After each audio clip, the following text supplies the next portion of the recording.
साल 2020 में दुनिया एक नए बदलाव की ओर चल पड़ी। एक ऐसा बदलाव जिसके लिए दुनिया पूरी तरह से तैयार भी नहीं थी। और ये केवल महामारी यानी कि कोरोना वायरस के आगमन का ही साल नहीं था, बल्कि हमारी लाइफ को पूरी तरह से टेक्नोलॉजी के आधार पर जीने का भी था। घरों में कैद हर किसी ने टेक्नोलॉजी और इंटरनेट के भरोसे अपनी जिंदगी को पटरी पर लाने की कोशिश की, चाहे वो एजुकेशन हो या फिर जॉब हो। और अपनों से जुड़े रहने से लेकर एंटरटेनमेंट तक इंटरनेट के हवाले हो गया। और आजकल के टाइम में छोटे बच्चों के अगर पहले शब्द एलेक्सा, फेसबुक, व्हाट्सएप, इंस्टाग्राम हो तो इसमें कोई आश्चर्य की बात नहीं है। 2 साल पहले तक जिस दुनिया में हम अंडर कंट्रोल्ड एनवायरनमेंट में रहते थे, अचानक उसी दुनिया ने हमें 24 घंटों के लिए घेर लिया। और पिछले 2 सालों में इंटरनेट ने जिस तेजी से हमारे घरों में, हमारी लाइफ में, हमारे दिमाग में जगह बनाई है, उसका अच्छा खासा असर नजर आने लग गया है। अभी रिसेंटली एक ऐसी घटना सामने आई है जहां केवल एक 11 साल का लड़का साथ खेलने वाली बच्चियों के साथ आपत्तिजनक बिहेवियर करता हुआ एक डे केयर के कैमरे में कैद हुआ। टीवी सीरियल, फिल्म, यहाँ तक कि बच्चों के कार्टून सीरियल्स में भी कुछ ऐसी बातें दिखाई जाती हैं जो कि बच्चों की मेंटालिटी के साथ खिलवाड़ कर जाती हैं।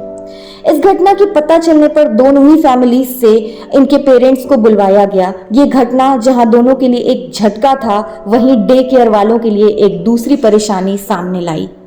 इस इंसिडेंट ने सेफ्टी के कई मायनों पर सवाल उठा दिया। यहाँ बॉडी को जानने की स्वाभाविक उत्सुकता को एक कारण माना जा सकता है, जो कि एक प्राकृतिक है। इसीलिए आज के टाइम में बच्चों को उनकी बॉडी स्ट्रक्चर यानी कि शारीरिक संरचना को छोटी उम्र में ही समझा देने की जरूरत होती है। किसी भी अनजान को जानने की इच्छा जो होती है, कभी कभी बच्चों को उस ओर ले जाता है जहां जाना उस उम्र के बच्चों के लिए काफी हार्मफुल होता है। इंटरनेट की खुली दुनिया जहां हाउ टू टाइप करते ही इतने सारे झरोखे खुलते हैं कि देखने वालों का भटक जाना स्वाभाविक है। साल 2021 की स्टार्टिंग में ही बिहार में भी एक ऐसी ही घटना की खबर सामने आई। यहाँ एक 3 साल की छोटी सी बच्ची के साथ बलात्कार की खबर आई और इस अपराध को करने वाले स्वयं मात्र 11 साल के बच्चे थे। इस अपराध ने हमारी संस्कारी समाज के ताने बाने की धज्जियां उड़ा दी। क्या मेंटालिटी रही होगी जो बच्चे इस उम्र में ऐसे क्राइम में लिप्त हुए? क्या उन्हें खुद पता है कि अपराध हुआ है? गलती कहाँ हुई, किसकी है? इस पर बहस से पहले हम सभी को ये एक्सेप्ट करना होगा कि एक समाज के तौर पर हम असफल हुए हैं। और यकीनन अपने आसपास ऐसा बहुत कुछ इन्होंने देखा या समझा होगा जिसने इनकी मेंटालिटी यानी कि मानसिकता को कुंठित किया है। इवन हमारा कानून भी इस तरीके के क्राइम के लिए तैयार नहीं था। शायद इसीलिए कानून की सभी धाराएं 12 वर्ष की कम आयु के अपराधी को किसी भी सजा कार्यवाही से दूर रखती है। कानून 7 साल से कम एज के बच्चों को डोली इनकैपेक्स मानता है। डोली इनकैपेक्स एक लैटिन वर्ड है जिसका अर्थ है बुराई करने में असमर्थ।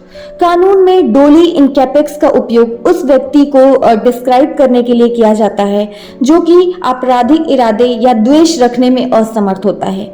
आईपीसी 1860 की धारा 82 के अनुसार 7 साल से कम एज के बच्चे द्वारा किया गया कुछ भी अपराध नहीं माना जाता है। तो बचपन की स्वाभाविक जो मासूमियत है उसको ध्यान में रखते हुए ये कानून बने थे, किंतु आज उस सरलता का पूर्णतया अभाव है। सजा का न मिलना अलग बहस खड़ी करता है। बच्चे का 80% दिमाग और सोच 5 साल की उम्र तक बन चुका होता है। ऐसे में उसे इस कुंठित मानसिकता से दूर ले जाना नामुमकिन तो नहीं है, किंतु कठिन बहुत ज्यादा है। पिछले 2 सालों में घरों में कैद रहते हुए बच्चों ने इंटरनेट के वर्ल्ड में बेरोक टोक कदम रखा, जिसका जो नतीजा रिजल्ट है काफी भयावह है। पिछले 2 वर्षों में भारत में एडल्ट वेबसाइट्स जो हैं उनकी स्ट्रीमिंग 95% तक बढ़ी है। भारत में शिक्षा की कमी, माहौल में अनैतिकता, घर के बड़ों का व्यवहार आदि कई सारे ऐसे रीजन हैं जो कि इस समस्या को और भी ज्यादा बढ़ाते हैं। 2018 में बॉडी को नुकसान पहुंचाने वाले अपराधों में 37% क्राइम जो थे वो किसी नाबालिग द्वारा किए गए थे, जिसमें कि 13% बलात्कार और 12% किसी लेडी की अस्मिता के साथ खिलवाड़ के अपराध भी थे। ये जानते हुए कि हम इंटरनेट को पूरी तरीके से रोक नहीं सकते हैं, किंतु अगर आगे आने वाली जो जनरेशन है उनके बेहतर फ्यूचर के लिए कुछ कदम उठाने काफ़ी ज़रूरी हो गए हैं।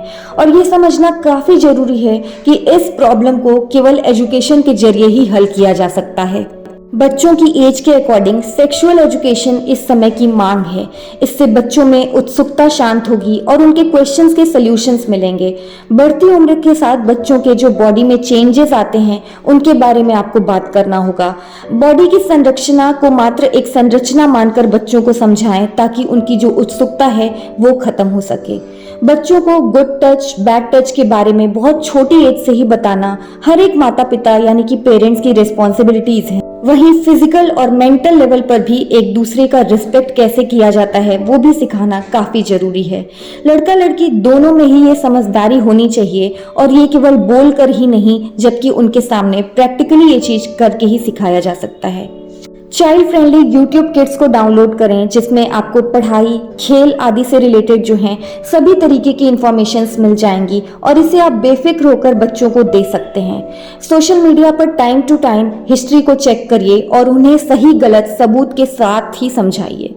ऑनलाइन या ऑफलाइन खेले जाने वाले गेम किस तरह के हैं इसका पता आपको जरूर होना चाहिए। हो सके तो इसे परचेज करने से पहले उसे जांच जरूर लीजिए। इसके ग्राफिक कहानी किरदार और सभी चीजें काल्पनिक होती हैं, इसे बच्चे को जरूर समझाइए। इस दुनिया को तो फिलहाल बदलना काफी नामुमकिन सा लग रहा है, इसलिए हमें आने वाली जो जनरेशन है उसे ही सफल बनाना होगा। जिस मासूमियत को मद्देनजर रखते हुए कानून भी बच्चे को आपराधिक सजा से दूर रखता है, बचपन की उस मासूमियत को बचाने की जिम्मेदारी हमारी आपकी नहीं बल्कि सबकी है। तो आई होप आपको आज की वीडियो अच्छी लगी होगी। वीडियो अच्छी लगी हो तो मैं आपसे रिक्वेस्ट करूंगी कि इस वीडियो को ज़्यादा से ज़्यादा शेयर करिए ताकि दूसरे लोग भी इस बढ़ती हुई प्रॉब्लम से अवेयर हो सकें और इनका सोल्यूशन ढूंढ सकें। और वीडियो को लाइक करिए, शेयर करिए दूसरों तक। जिन्होंने भी मेरे चैनल को सब्सक्राइब नहीं किया है उनसे एक छोटी सी रिक्वेस्ट है, काइंडली सब्सक्राइब माय चैनल। जो मेरे चैनल का नाम है वो है universal Juhi. Thank you so much for watching and listening.